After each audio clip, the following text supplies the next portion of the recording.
أشهد أن لا إله إلا الله وحده لا شريك له وأشهد أن محمدا عبده ورسوله أما بعد فأعوذ بالله من الشيطان الرجيم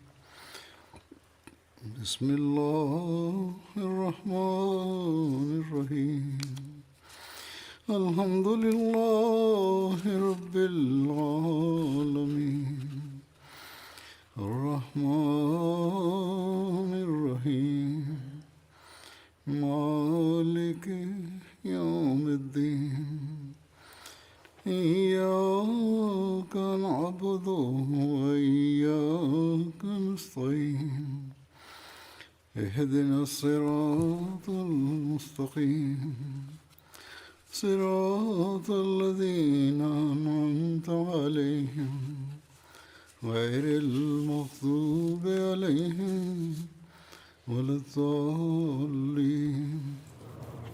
हज़रत मसीह मऊद अलैहिस्सलातु वस्सलाम क़ुरान शरीफ़ जी जेका मार्फत असांखे अता फ़रमाई आहे या पंहिंजे किताबनि ऐं इरशादनि में इन मार्फत खे समुझणु ऐं इन ते अमल करण जे लाइ जंहिं अंदाज़ में पेश फ़रमायो आहे इन हवाले सां मां गुज़िरियल जुमनि में 2 ख़ुतबा ॾिना आहिनि. क़ुरान शरीफ़ जेको मार्फत जो ख़ज़ानो असांखे ॾिए थो हक़ीक़त में इहो ई आहे जेको बाने खे ख़ुदा ताला सां मिलाए थो. इन खां बग़ैर ॿियो को ज़रियो नाहे ख़ुदा ताला खे हासिलु करण जो, उन जो क़ुर्ब हासिलु करण जो. हज़रत मसीह मऊद अलैहिस्सलातु वस्सलाम पंहिंजे हिकिड़े शेर में फ़रमाइनि था, क़ुरान ख़ुदा नुमा है, ख़ुदा का कलाम है, बे इसके मार्फत का चमन नातमाम है. सो हीउ उहो नुक़्तो आहे जंहिंखे असांखे हमेशह पंहिंजे साम्हूं रखणु घुरिजे. जेकॾहिं असीं ख़ुदा ताला जो क़ुर्ब ऐं उन जी रज़ा चाहियूं था, जेकॾहिं असां पंहिंजी दुनिया ऐं आख़िरत खे सुधारणु चाहियूं था त ही शयूं यादि रखणु घुरिजनि. पर हीअ ॻाल्हि यादि रखणु घुरिजे क़ुरान शरीफ़ ई उहो ज़रियो आहे, पर हीअ बि यादि रखणु घुरिजे त इन मार्फत खे समुझण जे लाइ बि कंहिं अल्लाह ताला तरफ़ां मोकिलियल ऐं मुक़ररु कयल रहनुमा जी ज़रूरत आहे, जेके हिन ज़माने में पाण सॻोरनि सल्लल्लाहु अलैहि वसल्लम जा सचा ग़ुलाम हज़रत मसीह मऊद अलैहिस्सलातु वस्सलाम आहिनि.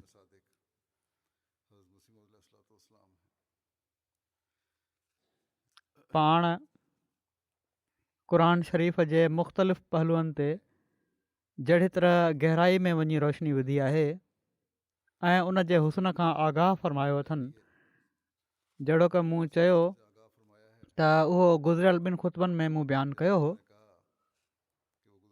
पाण अलैहिस्सलाम जे बयानु कयल इल्म मार्फत जे इन ख़ज़ाने ऐं क़ुरान शरीफ़ जी तालीम खे समुझण जो हीउ सिलसिलो अञा ख़तमु नाहे थियो ऐं पर अञा काफ़ी मवाद इन बारे में बयानु करण वारो आहे. अॼु बि इन सिलसिले खे जारी रखंदे मां क़ुरान शरीफ़ जूं ख़ुसूसियतूं ऐं मक़ाम ऐं अहमियत जो ज़िक्र हज़रत मसीह मऊद अलैहिस्सलातु वस्सलाम जे इरशादनि ऐं तहरीरुनि जी रोशनीअ में कंदुसि, जंहिं गहराई सां पाण असांखे क़ुरान शरीफ़ जे मक़ाम ऐं अहमियत खां आगाही ॾिनी अथनि. उहो ई आहे जेको असांखे ख़ुदा ताला जो क़ुर्ब हासिलु करणु ऐं क़ुरानी तालीम ते अमल करण जो फ़हम ऐं इदराक ॾिए थो. सो वॾे गौर सां असांखे इन्हनि ॻाल्हियुनि खे ॿुधण ऐं सम्झण जी कोशिशि करणु घुरिजे त जीअं असां पंहिंजी ज़िंदगी जे मक़सद खे हासिलु करण वारा थियूं.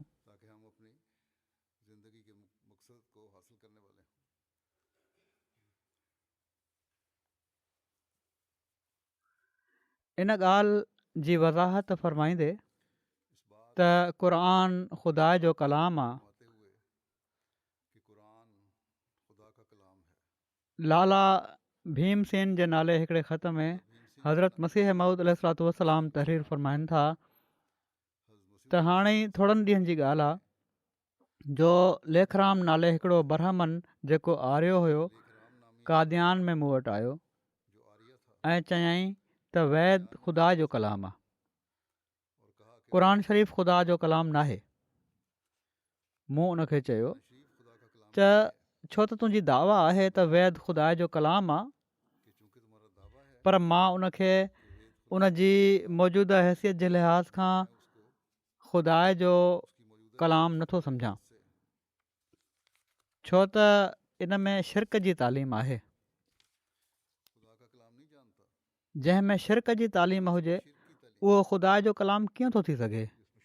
ऐं इन खां अलावा केतिरियूं ई ॿियूं नापाक तालीमूं आहिनि, पर मां क़ुर शरीफ़ खे ख़ुदा जो कलाम सम्झां थो, छो त न उन में शिरक जी तालीम आहे ऐं न का ॿी नापाक तालीम आहे, ऐं उन जी पैरवी सां ज़िंदह ख़ुदा जो चहिरो नज़र अची वञे थो ऐं मौजज़ा ज़ाहिर थियनि था।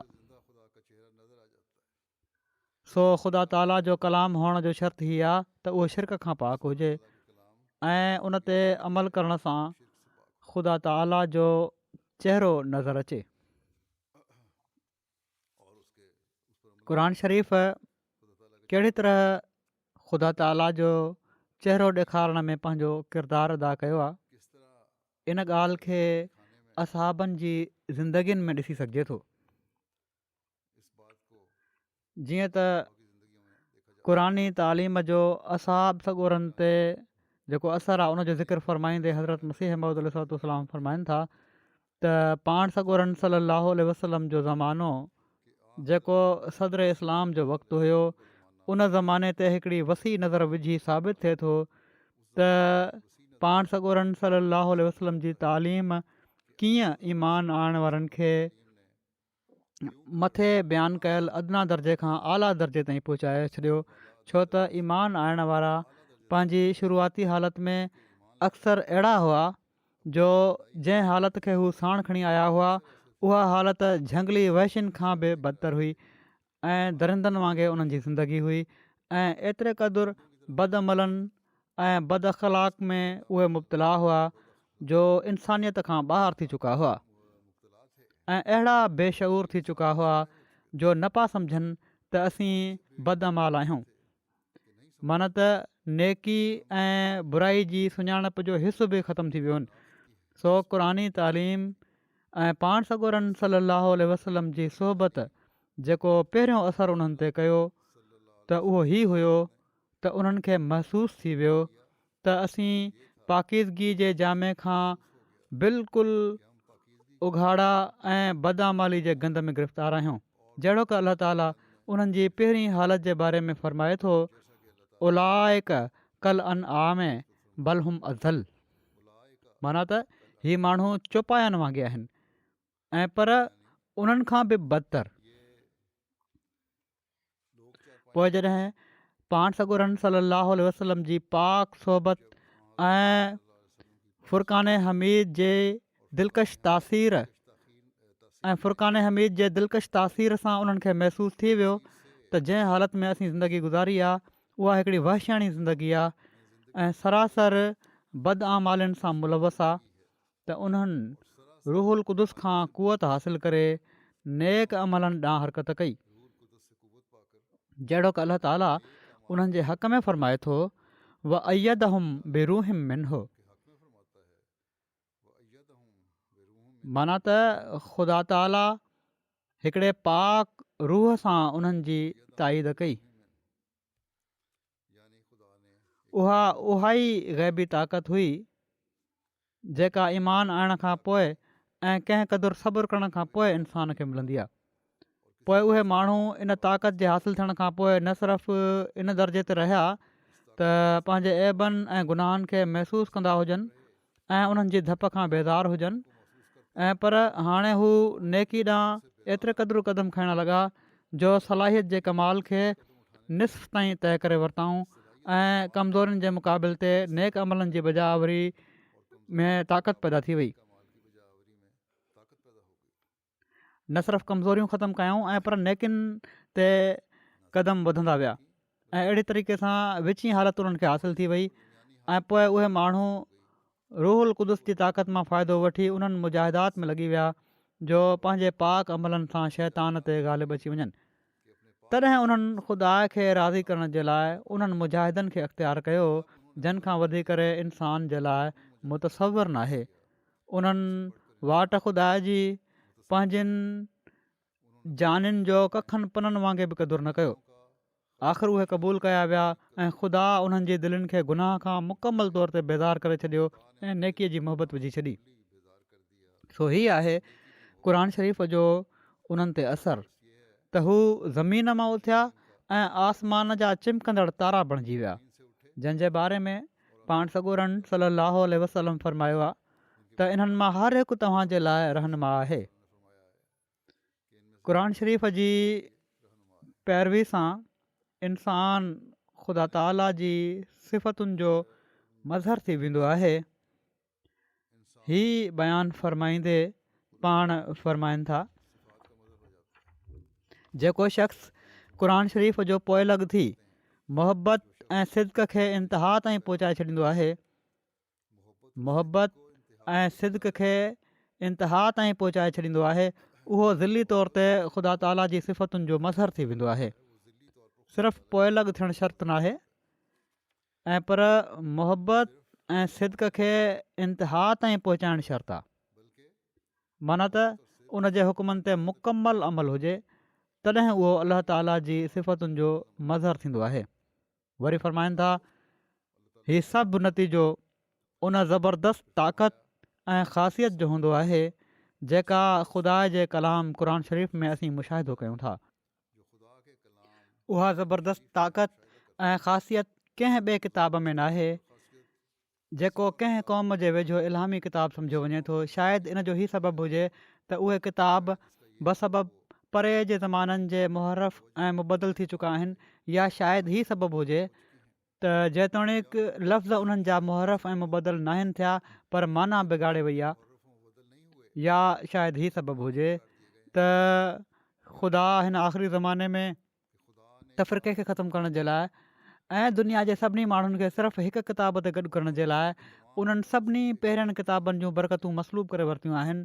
न त इन जो सबबु छा आहे त जहिड़ी तरह क़ुर शरीफ़ ऐं पाण सॻोरन सलाहु वसलम जी सची पैरवी सां इंसान औलिया उल्लाह जी जमायत में दाख़िल थी सघे थो, सची पैरवी सां इंसान औलिया उल्लाह जी जमायत में दाख़िल थी सघे थो, उन्हनि किताबनि में हीअ ख़ासियत मौजूदु कान्हे ऐं इहो ई सबबु आहे जो उन्हनि किताबनि जा पोइलॻ उन्हनि कमालनि खां मुनकिर आहिनि जेके इंसान खे कुर्ब जे मकान में हासिलु थी सघनि था।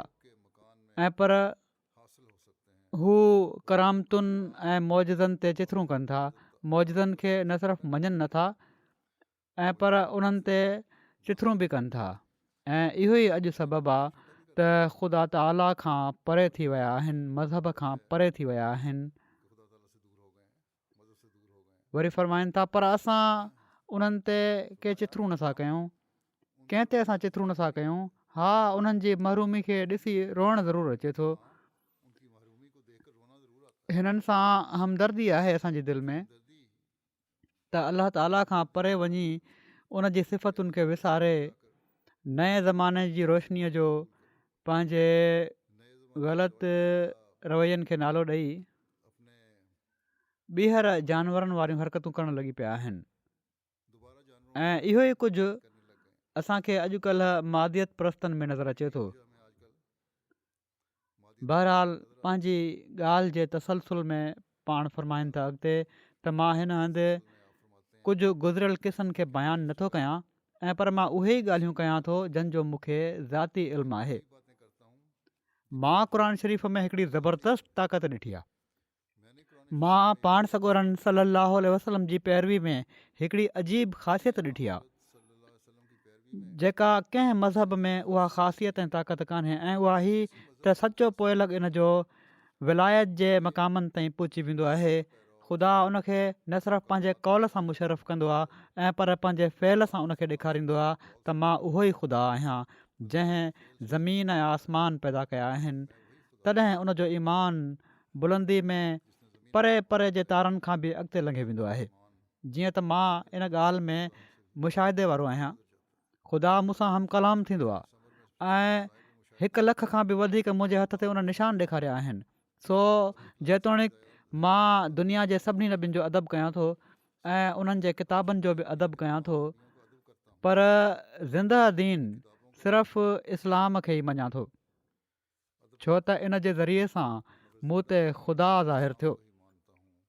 जंहिं शख़्स खे मुंहिंजे इन बयान में शक हुजे खेसि घुरिजे त इन्हनि ॻाल्हियुनि जी तहक़ीक़ जे लाइ वरी पाण फरमायूं त मूं वटि अची 2 महीना तरसो, मां उन जे सभिनी ख़र्चनि जो जेके उन जे लाइ काफ़ी थी सघनि था उन मुदत ताईं मुतकफ़िल रहंदुसि। ऐं फरमाइनि था त मुंहिंजे वेझो मज़हब उहो ई आहे जेको ज़िंदह मज़हब आहे ऐं ज़िंदह ऐं ताज़िन कुदरतुनि जे नज़ारे सां ख़ुदा खे ॾेखारे, न त सिर्फ़ु सही मज़हब हुअण जी दावा फज़ूल ऐं बिना दलील आहे।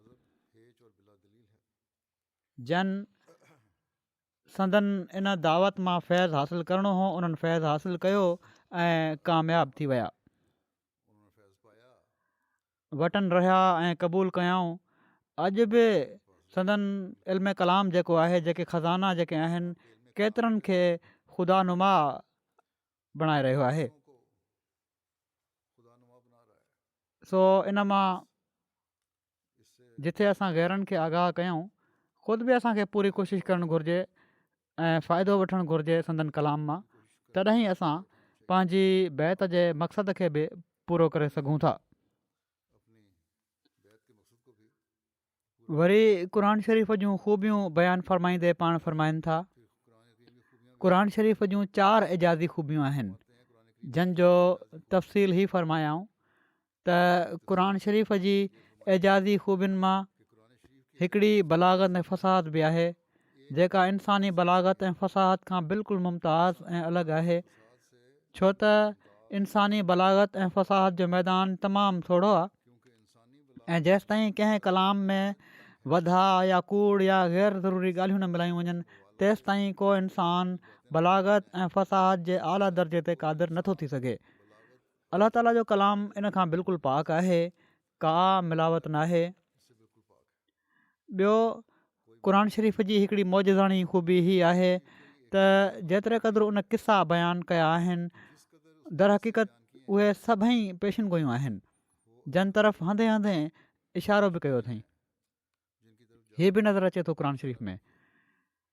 टीं क़ुर शरीफ़ में हीअ मौजज़ाणी ख़ूबी आहे त इन जी तालीम इंसानी फितरत खे उन जे कमाल ताईं पहुचाइण जे लाइ पूरो सामान पंहिंजे अंदरु रखे थी ऐं यकीन जो मर्तबो हासिलु करण जे लाइ जन दलीलनि ऐं निशाननि जी इंसान खे ज़रूरत आहे, सभई इन में मौजूदु आहिनि।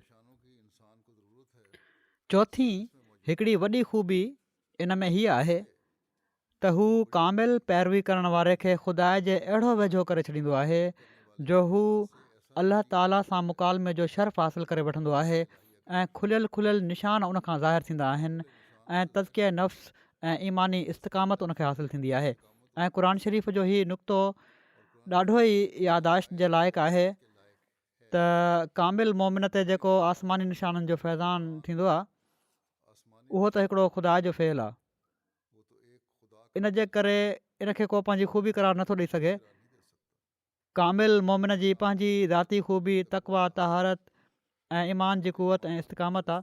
मिसाल तौरु जीअं जेकॾहिं कंहिं भित ते सिज जी रोशनी पए त उहा रोशनी उन भित जी ख़ूबियुनि में दाख़िल न आहे, छो त उहा इन खां अलॻि बि थी सघे थी ऐं पर भित जी ख़ूबी हीअ आहे त उन जो बुनियादु हिकिड़े मज़बूत पथर ते हुजे ऐं अहिड़ी पकी ऐं मज़बूत मसालनि वारी इमारत हुजे जो तोड़े केॾियूं ई ॿोॾियूं छो न अचनि ऐं तेज़ हवाऊं हलनि ऐं तूफ़ान वांगुरु मींहं वसनि, इन भित में लोॾो न अचे।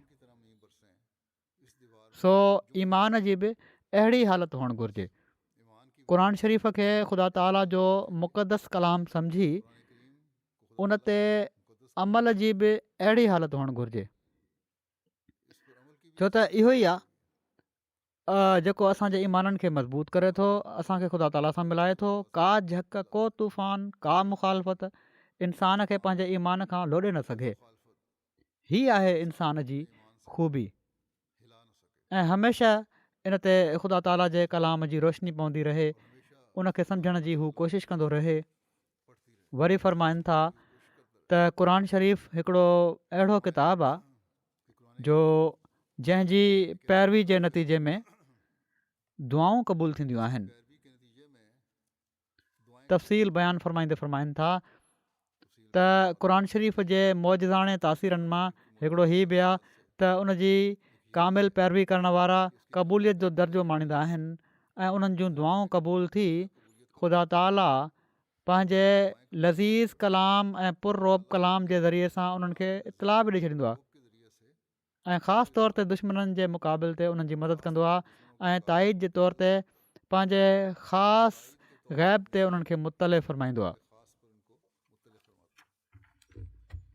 इन ॻाल्हि खे बयानु फ़रमाईंदे त क़ुर शरीफ़ में सभई हिदायतूं आहिनि। पाण फ़रमाइनि था त अरब जे मुशरिकनि वांगुरु हिन मुल्क जा अहल किताब बेॾोहारी थी विया हुआ।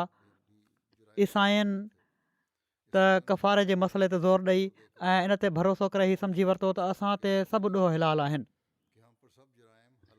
ऐं यहूदी चवंदा हुआ त असां जुर्मनि जे इर्तिकाब जे करे सिर्फ़ु 2-3 ॾींहं दोज़ख में पवंदासीं, इन खां वधीक न। जहिड़ो की इन बारे में अलाह ताला फ़रमाए थो ज़ालिक बे अन्नहुम क़ालू लन तमस्सन अन्नारो इल्ला अय्यामम मादूदात वग़र्रहुम फ़ी दीनिहिम मा कानू यफ़्तरून। हीअ दिलेरी ऐं जुरत इन मां उन्हनि खे पैदा थी त उन्हनि जो हीउ कौल आहे त दोज़ख जी बाहि जेके हरकतूं हू कनि पिया था, जुरत छो पैदा थी? इन जे करे जहिड़ो को उन्हनि चयो त हीअ आयत जेका मूं पढ़ी आहे त दोज़ख जी बाहि असांखे जेकॾहिं छुहंदी बि त सिर्फ़ु 2-3 ॾींहंनि ताईं रहंदी, ऐं जेके बोतान बाज़ियूं हू कनि था उन्हनि ते मग़रूर थी उन्हनि जा ई ख़्याल आहिनि। सो जॾहिं त अहले किताब ऐं मुशरिक, अरब जा मुशरिक हद खां वधीक बदकार थी चुका हुआ ऐं बुराई करे सम्झंदा हुआ त असां नेकीअ जो कमु कयो आहे ऐं ॾोहनि खां न मुड़ंदा हुआ ऐं आम अमुन में खलल विझंदा हुआ, त ख़ुदा ताला पंहिंजे नबी जे हथ में हुकूमत जी वाग ॾेई उन्हनि जे हथां ग़रीबनि खे बचाइणु चाहियो। ऐं छो त अरब जो मुल्क मुतलिकुल इनान हुयो ऐं हू माण्हू कंहिं बादशाह जी हुकूमत मातहत न हुआ, तंहिं करे हर हिकु फ़िरक़ो तमामु बेक़ैदी ऐं दिलेरी सां ज़िंदगी गुज़ारींदो हुयो। ऐं छो त उन्हनि जे लाइ को सज़ा जो कानून कोन हो, तंहिं करे उहे माण्हू ॾींहों ॾींहुं ॾोहनि में वधंदा वञनि पिया। पर ख़ुदा उन मुल्क ते रहम करे पाण सॻोरन सल्लल्लाहु अलैहि वसल्लम खे इन मुल्क जे लाइ न सिर्फ़ु रसूल बणाए मोकिलियो ऐं पर उन मुल्क जो बादशाह बि बणाए छॾियो ऐं क़ुर शरीफ़ खे हिकिड़े अहिड़े क़ानून वांगुरु मुकमल कयईं जंहिंमें दीवानी, फ़ौजदारी, माली सभई हिदायतूं आहिनि। सो पाण सॻोरा सल्लल्लाहु अलैहि वसल्लम हिकिड़े बादशाह हुअण जी हैसियत सां सभिनी फ़िरक़नि जा हाकिम हुआ ऐं हर हिकु मज़हब जा माण्हू पंहिंजे केसनि में उन्हनि खां फ़ैसिलो कराईंदा हुआ। क़ुर शरीफ़ मां साबित आहे त हिकु दफ़ो हिकिड़े मुस्लमान ऐं हिकिड़े यहूदीअ जो पाण सॻोरन सल्लल्लाहु अलैहि वसल्लम जी अदालत में केस आयो त पाण सॻोरन सल्लल्लाहु अलैहि वसल्लम तहक़ीक़ुनि खां पोइ यहूदीअ खे सचो कयो ऐं मुस्लमान ते उन जी दावा जी डिग्री कयूं।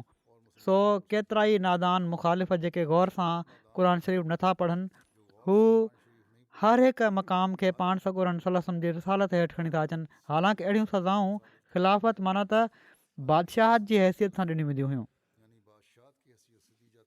वरी क़ुर शरीफ़ जे ज़रिए पाकीज़ा ज़िंदगी खे हासिलु करण जे मज़मून खे बयानु फ़रमाईंदे पाण फ़रमाइनि था हीअ त ज़ाहिर आहे त हर हिकु शइ जी वॾी ख़ूबी इहा ई सम्झी वेंदी जो जंहिं मक़सद खे पूरो करण जे लाइ उहा शइ वज़ह कई वई आहे उन मक़सद खे सुहिणे नमूने पूरो करे सघे।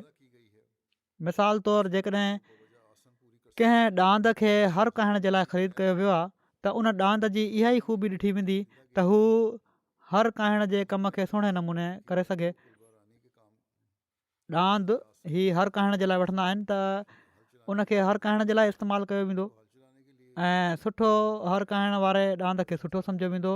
अहिड़ी तरह ज़ाहिर आहे त असली मक़सदु आसमानी किताब जो इहो ई हुअणु घुरिजे त पंहिंजी पैरवी करण वारे खे पंहिंजी तालीम ऐं तासीर ऐं इस्लाह जी क़ुवत ऐं पंहिंजी रुहानी ख़ासियत सां हर हिकु गुनाह ऐं गंदी ज़िंदगी खां छॾाए हिकिड़ी पाक ज़िंदगी अता फ़रमाए ऐं पोइ पाक करण खां पोइ ख़ुदा जी सुञाणप जे लाइ हिकिड़ी कामिल बसीरत अता करे ऐं उन बेमिसल ज़ात सां जेका सभिनी ख़ुशियुनि जो सरचश्मो आहे मुहबत ऐं इश्क जो तालुक़ु बख़्शे।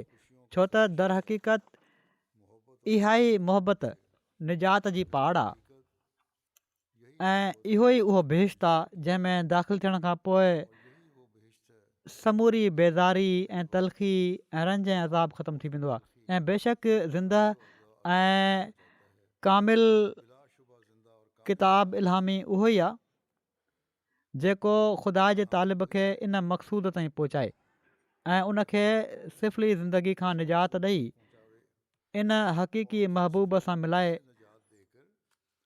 जंहिंसां मिलणु बिल्कुलु निजात आहे ऐं सभिनी शक शुबनि खां निजात बख़्शे। अहिड़ी कामिल मार्फत उनखे अता करे जो ॼण त हू पंहिंजे ख़ुदा खे ॾिसी वठे ऐं ख़ुदा सां अहिड़ा मुस्तहकम तालुक़ात उनखे बख़्शे छॾे जो हू ख़ुदा जो वफ़ादार बानो बणिजी वञे ऐं ख़ुदा मथस अहिड़ो लुत्फ़ ऐं अहसान करे जो पंहिंजी क़िस्म क़िस्म जी नुसरत ऐं मदद ऐं हिमायत सां उन में ऐं उन जे ग़ैर में फ़र्क़ु करे ॾेखारे ऐं पंहिंजी मार्फत जा दरवाज़ा उन ते खोले छॾे।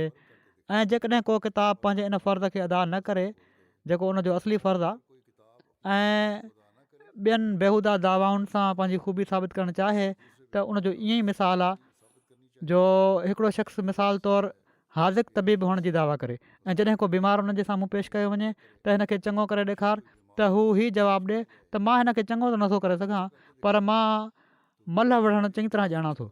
या हीअ चए त हयात ऐं फ़लसफ़े जे इल्म में मूंखे ॾाढो दख़ल आहे।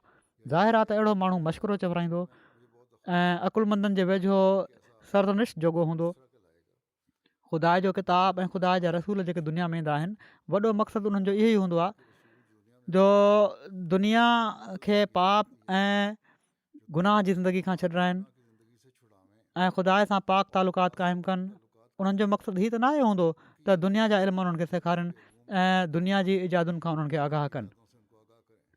मक़सदु हिकिड़े अकुलमंद ऐं मुनसिफ़ मिज़ाज माण्हू जे वेझो इन ॻाल्हि खे सम्झणु को ॾुखियो न आहे त ख़ुदा जे किताब जो फ़र्ज़ु इहो ई आहे त हू ख़ुदा खे मिलाए ऐं ख़ुदा जी हस्ती जे बारे में यकीन जे दर्जे ताईं पहुचाए ऐं ख़ुदा जी अज़मत ऐं हैबत दिलि में विहारे गुनाह जे इर्तिकाब खां रोके छॾे।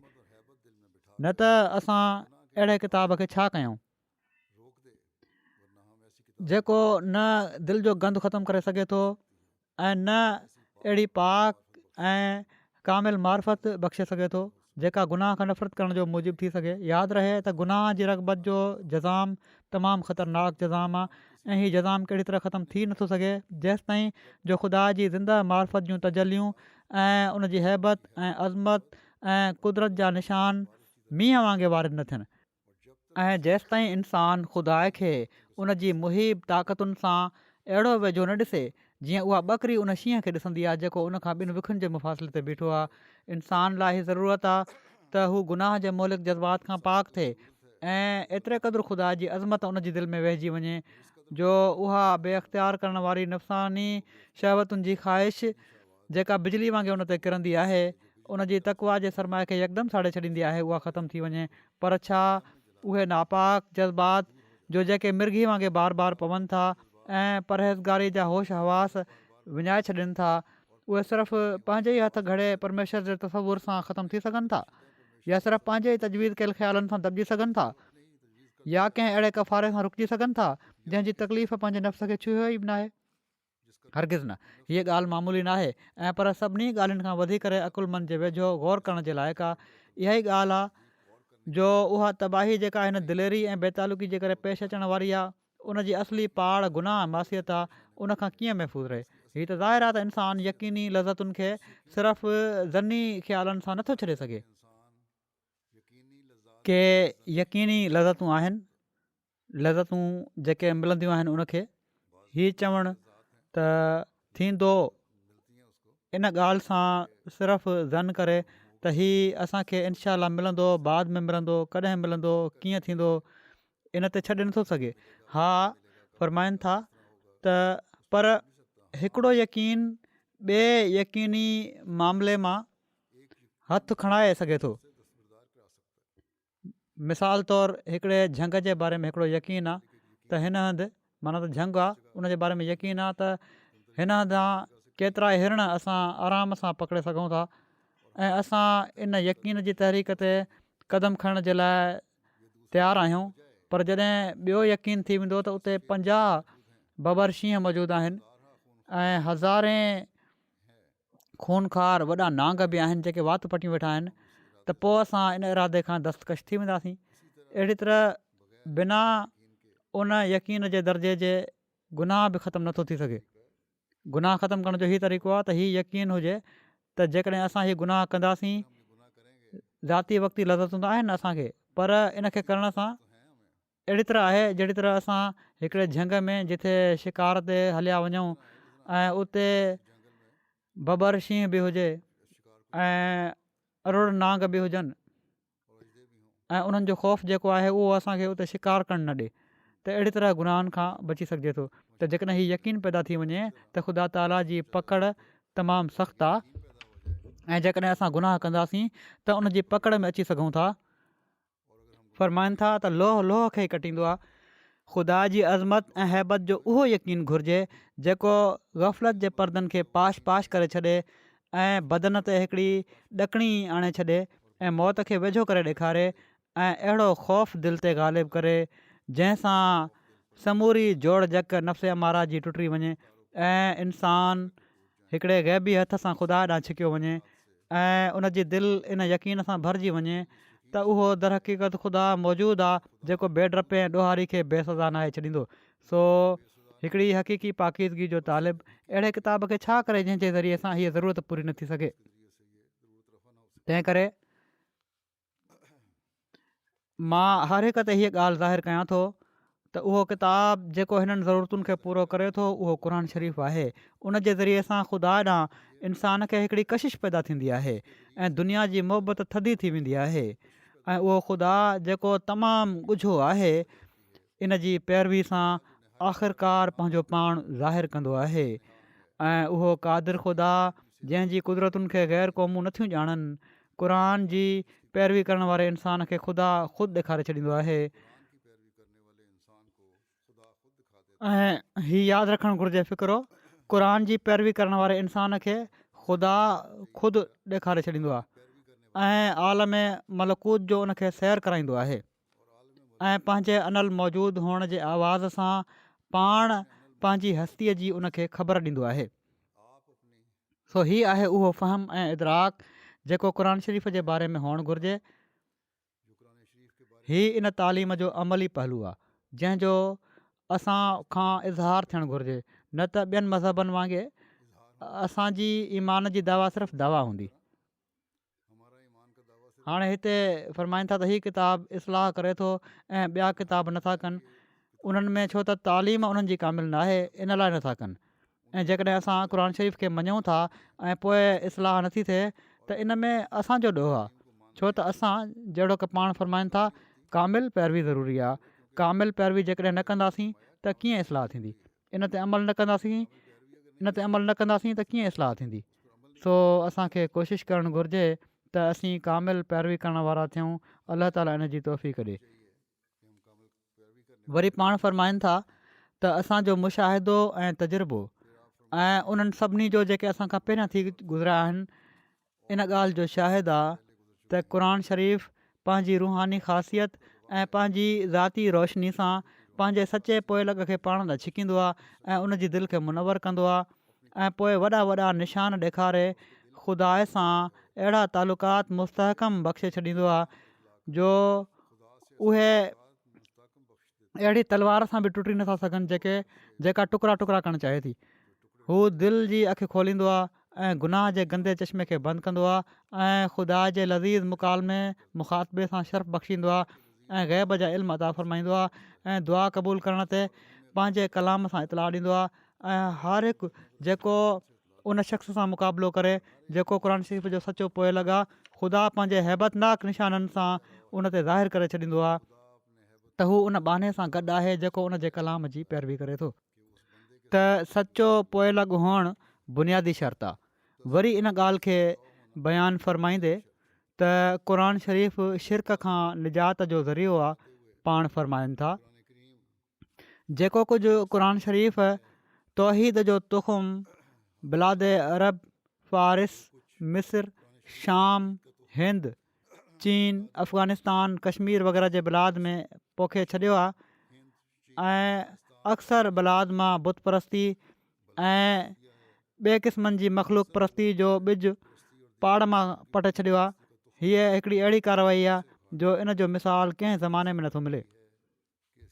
हीअ जेको इस्लाम जॾहिं शुरू में पकड़ियो आहे ऐं शिरक ख़तमु थियो आहे हिननि मुल्कनि में, त हीअ क़ुर शरीफ़ जी तालीम ते अमल करण जे करे हो ऐं इन ई लाइ असांजे अबनि ॾाॾनि इस्लाम क़बूलु कयो। पर जेकॾहिं असां इन ते अमल नथा पिया कयूं त पोइ असीं वापसि उन ई जहालत में वञी रहिया आहियूं। क़ुर शरीफ़ जी तालीम आला दर्जे जी तालीम आहे। इन जे बारे में पाण फ़रमाइनि था जेको किताब पैदाइश जी शुरूआति महल आयो हूंदो उन जी निस्बत अक़ुल क़तई तौर ते तजवीज़ करे थो त उहो कामिल किताब न हूंदो। जेके शुरू में आया आहिनि किताब उहे अक़ुल तस्लीम करे थो, उहे कामिल नथा थी सघनि ऐं पर उहे सिर्फ़ु उन उस्ताद वांगुरु हूंदा जेके अबजद ख़ान ॿारनि खे तालीम ॾिए थो। जेको अबजद ख़ान ॿारनि खे तालीम ॾिए थो, अलिफ़ बे पे सेखारे थो ॿारनि खे। साफ़ ज़ाहिर आहे त शुरूआती तालीम में घणी लियाक़त जी ज़रूरत न हूंदी। प्राइमरी तालीम ॾियणी आहे ॿारनि खे, ABC सेखारणी आहे, अलिफ़ बे जीम सेखारणी आहे, त घणी लियाक़त जी ज़रूरत न आहे। हा, जंहिं ज़माने में इंसानी तजुर्बे तरक़ी कई ऐं इंसान ज़ात केतिरनि ई क़िस्मनि जी ग़लतियुनि में पइजी वई, तॾहिं बारीक तालीम जी ज़रूरत पई। बिलख़ुसूस जॾहिं गुमराही जी ऊंदाही दुनिया में पकड़िजी वई, इंसानी नफ़्स केतिरनि ई क़िस्मनि जी इल्मी ऐं अमली ज़लालत में मुब्तला थी विया, तॾहिं हिकिड़ी आला ऐं अकमल तालीम जी ज़रूरत पई ऐं उहा क़ुर शरीफ़ आहे। पर ज़माने जी शुरूआति जे किताब जे लाइ आला दर्जे जी तालीम जी ज़रूरत न हुई, छो त अञा इंसानी नफ़्स सादड़ा हुआ, अञा उन्हनि में का ऊंदाही ऐं गुमराही क़ाइमु न थी हुई। हा, इन किताब जे लाइ आला तालीम जी ज़रूरत हुई जेको इंतिहाई दर्जे जी ज़लालत महल ज़ाहिर थियो ऐं उन्हनि माण्हुनि जी इस्लाह जे लाइ आयो जंहिंजी दिलनि में फ़ासिद अक़ीदा रासिक थी चुका हुआ ऐं कबी अमल हिकिड़े आदत तौरु बणिजी विया हुआ। क़ुर शरीफ़ जी तालीम उन वक़्तु आई जॾहिं इंसान जो दिमाग़ मैच्योर थी वियो हुयो, सम्झणु लॻी पियो हुयो, बुरायूं बि इंतिहा ताईं पहुची वियूं हुयूं ऐं इंसानु उन्हनि में ॿुॾी रहियो हुयो। उन वक़्तु उन जे दिमाग़ जे मुताबिक़ तालीम बि अची वई। वरी फ़रमाइनि था त क़ुर शरीफ़ जे आलमी किताब हुअण जे बारे में यादि रखो। फ़रमाइनि था त हीअ ॻाल्हि हक़ीक़त में सही ऐं दुरुस्त आहे त ज़माने जी शुरूआति में बि हिकिड़ो इल्हामी किताब इंसान ज़ात खे मिलियो हुयो। वरी फ़रमाइनि था त हिन हंधि जेकॾहिं कोई हीउ सुवालु करे त ज़माने जी शुरूआति में सिर्फ़ु हिकिड़ो इल्हामी किताब इंसाननि खे छो ॾिनो वियो, हर हिकु क़ौम जे लाइ जुदा जुदा किताब छो न ॾिना विया, इन जो जवाबु हीअ आहे त ज़माने जी शुरूआति में इंसान थोरा हुआ ऐं इन अंग खां बि घटि हुआ जो उन्हनि खे हिकु क़ौम चयो वञे। तंहिं करे उन्हनि जे लाइ सिर्फ़ु हिकिड़ो किताबु काफ़ी हुयो। पोइ बाद में इन खां पोइ जॾहिं इंसान पखिड़िजी विया ऐं हर हिकु ज़मीन जे हिसे जा माण्हू हिकिड़ी क़ौम बणिजी विया ऐं परे जे मुफ़ासिलनि सबबु हिकिड़ी क़ौम ॿी क़ौम जे हालात खां बिल्कुलु बेख़बर थी वई। अहिड़नि ज़माननि में ख़ुदा ताला जी हिकमत ऐं मसलिहत तक़ाज़ा फ़रमाई त हर हिकु क़ौम जे लाइ जुदा जुदा रसूल ऐं इल्हामी किताब ॾिना वञनि। जीअं त ईअं ई थियो ऐं पोइ जॾहिं इंसान दुनिया जी आबादी में तरक़ी कई ऐं मुलाक़ात जे लाइ वाट खुली वई ऐं हिकिड़े मुल्क जे माण्हुनि खे ॿिए मुल्क जे माण्हुनि सां मुलाक़ात जे लाइ सामान मुयसरु अची विया ऐं इन ॻाल्हि जो इल्मु थी वियो त फलाणे फलाणे ज़मीन जे हिसे ते इंसान ज़ात रहनि था ऐं ख़ुदा ताला जो इरादो थियो त हिननि सभिनी खे वरी ॿीहर हिकु क़ौम वांगुरु बणायो वञे ऐं अलॻि अलॻि थी वञण खां पोइ वरी उन्हनि खे गॾु कयो वञे तॾहिं ख़ुदा सभिनी मुल्कनि जे लाइ हिकिड़ो किताबु मोकिलियो ऐं इन किताब में हुकुम फ़रमायाईं त जंहिं जंहिं ज़माने में हीअ किताबु मुख़्तलिफ़ मुल्कनि में पहुचे उनजो फ़र्ज़ु हूंदो त हू इन्हनि खे क़बूलु कनि ऐं इन ते ईमान आणनि ऐं उहो किताबु क़ुर शरीफ़ आहे जेको सभिनी मुल्कनि जो पाण में रिश्तो क़ाइमु करण जे लाइ आयो आहे। क़ुर खां पहिरियां सभई किताब मुख़्तसुल क़ौम चवराईंदा हुआ माना त सिर्फ़ु हिकिड़ी क़ौम जे लाइ ईंदा हुआ जीअं त शामी फ़ारसी हिंदी चीनी मिस्री रोमी इहे सभु क़ौमूं हुयूं जंहिंजे लाइ जेके किताब या रसूल आया उहे सिर्फ़ु पंहिंजी क़ौम ताईं महदूदु हुआ ॿी क़ौम सां उन्हनि खे को तालुक़ ऐं वास्तो न हुयो पर सभिनी खां पोइ क़ुर शरीफ़ आयो जेको हिकिड़ो आलमगीर किताबु आहे ऐं कंहिं ख़ासि क़ौम जे लाइ नाहे ऐं पर सभिनी क़ौमुनि जे लाइ आहे। ईअं ई क़ुर शरीफ़ हिकिड़ी अहिड़ी उमत जे लाइ आयो आहे जेका आहिस्ते आहिस्ते हिकिड़ी क़ौम बणिजणु चाहे पई सो हाणे ज़माने जे लाइ अहिड़ा सामान मुयसरु अची विया आहिनि जेके मुख़्तलिफ़ क़ौमुनि खे वहदत जो रंग बख़्शींदा वञनि था। पाण में मुलाक़ात जेका असुलु पाड़ हिकु क़ौम बणिजण जी आहे अहिड़ी सवली थी वई आहे जो सालनि जी वाट कुझु ॾींहंनि में तइ थी सघे थी ऐं पैगाम रसानी जे लाइ उहे सबील पैदा थी विया आहिनि जो जेके हिकु साल में बि कंहिं परे मुल्क जी ख़बर न पई अची सघे उहा हाणे हिकिड़ी घड़ी में अची सघे थी। ज़माने में हिकिड़ो अहिड़ो अज़ीम इनकलाब पैदा थी रहियो आहे ऐं तमदनी दरिया जे वहकिरे हिकिड़ो अहिड़े पासे रुख़ करे वरितो आहे जो जंहिंमां वाज़े मालूम थिए थो त हाणे ख़ुदा ताला जो इहो ई इरादो आहे त सभिनी क़ौमुनि खे जेके दुनिया में पखिड़ियल आहिनि हिकु क़ौम बणाए छॾे ऐं हज़ारे सालनि जे विछड़नि खे वरी पाण में मिलाए छॾे ऐं हीअ ख़बर क़ुर शरीफ़ में मौजूदु आहे ऐं क़ुर शरीफ़ ई खुलियल तौर ते हीअ दावा कई आहे त उहो दुनिया जी सभिनी क़ौमुनि जे लाइ आयो आहे। जहिड़ो की अलाह ताला क़ुर शरीफ़ में फ़रमाए थो या अय्युहन्नासो इन्नी रसूलुल्लाह इलैकुम जमिया माना त सभिनी माण्हुनि खे चई छॾ त मां तव्हां सभिनी जे लाइ रसूल थी करे आयो आहियां। वरी फ़रमाए थो वमा अरसलनाका इल्ला रहमतल लिल आलमीन वमा अरसलनाका इल्ला रहमतल लिल आलमीन माना त मां सभिनी आलमनि जे लाइ तोखे रहमत करे मोकिलियो आहे। ऐं वरी फ़रमाए थो ले यकून लिल आलमीन नज़ीरा माना त असां इन लाइ मोकिलियो आहे त सॼी दुनिया खे ड्रिॼारे पर असां वॾे ज़ोर सां चऊं था त क़ुर शरीफ़ खां पहिरियां दुनिया जे कंहिं इल्हामी किताब हीअ दावा नाहे कई ऐं पर हर हिकु पंहिंजी रिसालत खे पंहिंजी क़ौम ताईं महदूदु रखियो एसि ताईं जो जंहिं नबी खे ईसाइन ख़ुदा करार ॾिनो उन जे वातां बि इहो ई निकितो त मां इसराईल जी रिढुनि खां सवाइ ॿिए कंहिं ॾांहुं नाहियां मोकिलियो वियो। हज़रत ईसा इहो ई चयो हुयो बाइबल में ऐं हिन ज़माने जे हालात बि शाहिदी ॾिनी त क़ुर शरीफ़ जी हीअ दावा आम तबलीग जी ऐन मौक़े ते आहे छो त पाण सॻोरन सलाहु वसलम जे ज़हूर महल आम तबलीग जो दरवाज़ो खुली वियो हुयो। वरी ही बयानु फ़रमाईंदे त क़ुर शरीफ़ जा 4 सबब आहिनि इलल अरबा आहिनि। पाण फ़रमाइनि था हर शइ जा 4 सबब हूंदा आहिनि माना त असबाब या सबब हूंदा आहिनि ऐं उहे इलल अरबा ई हूंदियूं आहिनि। ही कहिड़ियूं इलल अरबा आहिनि माना त इलत फ़ाइली माना त इनखे करण वारो केरु आहे ऐं इन जा सबब इलत सूरी ज़ाहिरी ऐं अमली सबब इन जा छा आहिनि। इलत मादी इन जो मादी फ़ाइदो बि छा आहे। इलत गाई इन जो असुलु सबब ऐं इन्हनि शयुनि जो बुनियादी ऐं गॾियल सबबु छा आहे। इन्हनि सभिनी जो हिन हंधि क़ुर शरीफ़ जी चइनि इलतुनि जो ज़िक्र कयो अथई। फ़रमाइनि था त इलत फ़ाइली त हिन किताब जी अलिफ़ लाम मीम आहे ऐं अलिफ़ लाम मीम जी माना मुजिबि जो अन अलाहु आलम, माना त मां उहो अलाह आहियां जेको सभिनी खां वधीक इल्मु रखां थो। माना त अलाह ताला ॼाणे थो त इंसान जी पैदाइश जो मक़सदु छा आहे। ऐं इलत मादी ज़ालिकल किताबु आहे, माना त हीअ किताब ख़ुदा ताला तरफ़ां आयो आहे जेको सभिनी खां वधीक इल्मु रखे थो। इन ते अमल करे इन मां वॾा फ़ाइदा हासिलु करे सघजनि था। ऐं इलत सूरी लार ऐं बफ़ी आहे, माना त हिन किताब जी ख़ूबी ऐं कमाल ही आहे त इन में कंहिं क़िस्म जो शक शुबो ई नाहे। अहिड़ी ख़ूबसूरत तालीम आहे जो इन जो को मुक़ाबिलो ई कोन्हे। जेका ॻाल्हि आहे मुस्तहकम ऐं जेका दावा आहे उहा मुदलल ऐं रोशन आहे। ऐं इलत ग़ाई हिन किताब जी हुदल लिल मुतक़ीन आहे, माना त हिन किताब जे नुज़ूल जो असुलु मक़सदु हीअ आहे त मुतक़ीन खे हिदायत ॾे।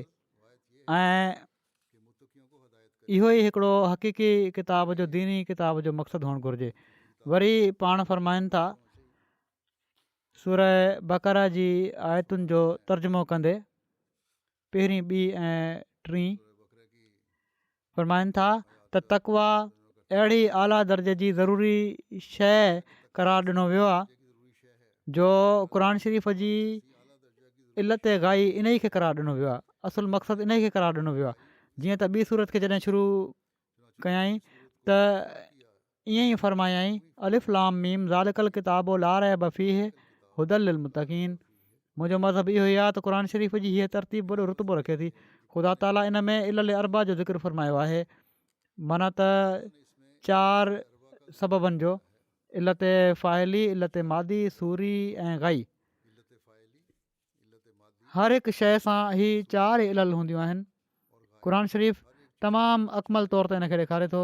अलिफ़ लाम मीम इन में ही इशारो आहे त अलाह ताला जेको ॾाढो ॼाणण वारो आहे हिन कलाम खे हज़रत रसूलुल्लाह सल्लल्लाहु अलैहि वसल्लम ते नाज़िल कयो अथई, माना त ख़ुदा इन जो फ़ाइल आहे। ज़ालिकल किताब ही मादो ॿुधायो अथई, माना त क़ुर शरीफ़ या ही चयो त ही इलत मादी आहे। माना त मादी हालत में जेको असां वटि किताबु आहे उहो बि हिकिड़ो किताबु आहे जंहिं ते अमल करे इंसानु पंहिंजे मक़सद खे हासिलु करे सघे थो। इलत सूरी लारे बफ़ी, हर हिकु शइ में शक शुबो ऐं फ़ासिद ज़न पैदा थी सघनि था, पर क़ुर शरीफ़ अहिड़ो किताबु आहे जो इन में को रैब नाहे, को शक नाहे। ला रैब इन ई लाइ आहे। हाणे जॾहिं त अलाह ताला हिन किताब जो शान ही ॿुधायो आहे त ला रैब फ़ी, त तबनि हर हिकु सलीमुल फितरत ऐं हर हिकु सलीमुल फितरत ऐं सादतमंद जो रूह कुॾंदो ऐं ख़्वाहिश कंदो त उनजी हिदायतुनि ते अमल करे। असां अफ़सोस सां चऊं था त क़ुर शरीफ़ जे अजला ऐं असफ़ा शान खे दुनिया जे साम्हूं पेश नथो कयो वञे। न त क़ुर शरीफ़ जूं ख़ूबियूं ऐं इन जा कमाल, इन जो हुस्न पंहिंजे अंदरि हिकिड़ी अहिड़ी कशिश ऐं जज़्ब रखे थो जो बेअख़्तियार थी करे दिलियूं उन ॾांहुं हलियूं अचनि। मिसाल तौरु जेकॾहिं हिकिड़े वणंदड़ बाग़ जी तारीफ़ कई वञे ऐं उन जे ख़ुशबू ॾींदड़ वणनि ऐं दिलि खे नओं ताज़ो करण वारनि ॿूटियुनि ऐं पटड़ियुनि ऐं पेचरनि ऐं मुसफ़ा पाणी जी वहंदड़ नदियुनि ऐं नहरुनि जो तज़किरो कयो वञे त हर माण्हू जी दिलि घुरंदी त उन में घुमे ऐं उन मां मज़ो वठे। ऐं जेकॾहिं हीअ बि ॿुधायो वञे त इन में के चश्मा अहिड़ा जारी आहिनि जेके पुराणियुनि ऐं मोहलिक बीमारियुनि में शिफ़ा ॾियनि था, त अञा बि वधीक जोश ऐं तलब सां माण्हू उते वेंदा। अहिड़े तरीक़े सां क़ुर शरीफ़ जी ख़ूबियुनि ऐं कमालनि खे जेकॾहिं तमामु ख़ूबसूरत ऐं मुयसर लफ़्ज़नि में बयानु कयो वञे त रूह पूरे जोश सां उन ॾांहुं डुड़े थो। ऐं हक़ीक़त में रूह जी तसली ऐं ढव जो सामान ऐं उहा ॻाल्हि जंहिंसां रूह जी हक़ीक़ी ज़रूरत पूरी थिए थी क़ुर शरीफ़ ई आहे। इन ई लाइ अलाह ताला फ़रमायो आहे त हुदल लिल मुतक़ीन, मुतक़िन जे लाइ हिदायत आहे। ऐं ॿिए हंधि चयो अथई ला यमस्सुहु इल्लल मुतहरून, उनखे को नथो छुई सघे सवाइ पाक कयल माण्हुनि जे। मुराद फ़रमाइनि था त इन मां मुराद उहे ई मुतक़ीन आहिनि जेके हुदल लिल मुतक़ीन में बयानु थिया आहिनि। इन मां साफ़ तौर ते मालूम थिए थो त त क़ुरानी इल्मनि जे इंकिशाफ़ जे लाइ तक़वा शर्त आहे। पर अॼुकल्ह जे फ़क़ति नाले में आलिमनि जेके तक़वा खां ख़ाली आहिनि, इन जी तालीम खे अहिड़े रंग में उन्हनि पेश कयो आहे जो इस्लाम जे मुखालफ़नि खे इन जी तालीम ते वधीक एतिराज़ करण जो मौक़ो मिली वियो आहे। पर अॼु हीअ असां अहमदिन जो कमु आहे त असां पंहिंजे अंदरि तक़वा पैदा कंदे इन तालीम जी ख़ूबियुनि खे पंहिंजे कौल ऐं फ़ेल सां करे ॾेखारियूं, अमल करे ॾेखारियूं, दुनिया खे ॿुधायूं त क़ुर शरीफ़ ई आहे जेको हर क़िस्म जी बीमारियुनि जो इलाजु आहे ऐं इन खे मोकिलण वारो उहो ख़ुदा आहे जंहिं इन खे बामक़सद बणाए दुनिया जी इस्लाह जे लाइ मोकिलियो आहे। अलाह ताला असांखे तक़वा ते हलंदे इन ते अमल करण जी तौफ़ीक़ अता फ़रमाए। तमामु गहरा मज़मून आहिनि, तमामु गौर सां ॿुधण वारा आहिनि, तमामु गौर सां इन ते अमल करण जी ज़रूरत आहे। क़ुर शरीफ़ खे वॾे गौर सां असांखे पढ़णु घुरिजे। हाणे मां दुआ जी तहरीक बि करणु चाहियां थो। बंग्लादेश में अॼुकल्ह सालियानो जलसो थी रहियो आहे। अॼु ई पहिरियों ॾींहुं हुयो इन्हनि जो, पर उते मुखालफ़नि हमिलो कयो, जलसा गाह ते बि हमिलो कयाऊं, केतिरा ई माण्हू उते ज़ख़्मी बि थिया। ॿाहिरां मुंहिंजो ख़्यालु आहे त कुझु अहिड़ी तरह उन्हनि हमिलो कयो जो कुझु ज़ख़्मी थिया आहिनि, के शदीद ज़ख़्मी बि आहिनि। पोइ कुझु माण्हुनि जे उते जेके अहमदी हुआ उन इलाइक़े में उन्हनि जे घरनि खे बि साड़नि पिया था। हींअर ताईं जी जेका ख़बर आई आहे उनजे मुताबिक़, ऐं केतिरो नुक़सानु थियो आहे अञा पूरो अंदाज़ो न आहे। अलाह ताला अहमदिन खे बि महफ़ूज़ रखे उन्हनि जे शर खां ऐं उन्हनि जी पकड़ जा बि सामान करे। हाणे त हिननि जे लाइ का हिदायत जी दुआ त थी नथी सघे। अल्लाहुम्मा मज़िक़हुम कुल्ल मुमज़्ज़क़िन वसाहिकुम तसीका वारी दुआ ई आहे जेका हिननि खे हिननि जे लाइ असांजे वातां निकिरे थी, दिलि मां निकिरे थी। अहिड़ी तरह पाकिस्तान जे हालात जे लाइ बि दुआ कयो, अलाह ताला उते बि अहमदिन जा हालात ठीकु रखे। बुर्किना फ़ासो में बि ख़तरा अञा लामारा पिया था ॾियनि, उतां जे लाइ दुआ कयो। अहिड़ी तरह अलजाइर में बि के केस आहिनि अहमदिन ते, उन्हनि जे लाइ बि दुआ कयो। अलाह ताला हर हंधि अहमदिन खे महफ़ूज़ रखे। बांग्लादेश में जहिड़ो कमु मूं चयो, इंतिज़ामिया असांखे इहो ई चयो हुयो त फ़िकिर न कयो, जलसो कयो ऐं असां पूरी हिफ़ाज़त कंदासीं। पर जॾहिं विॻोड़ी ऐं दहशतगर्द शिदत पसंद मुल्ला पंहिंजे टोलनि खे वठी आया आहिनि त पुलिस उते बीठी तमाशाई बणिजी वेठी आहे ऐं को क़दम नथी पई खणे। बहरहाल असांखे अलाह ताला ॾांहुं झुकणु घुरिजे, अलाह ताला खां दुआ घुरणु घुरिजे। अलाह ताला असांजे हिननि भाइरनि जी ॾुखियाईनि खे जल्द ख़तमु फ़रमाए।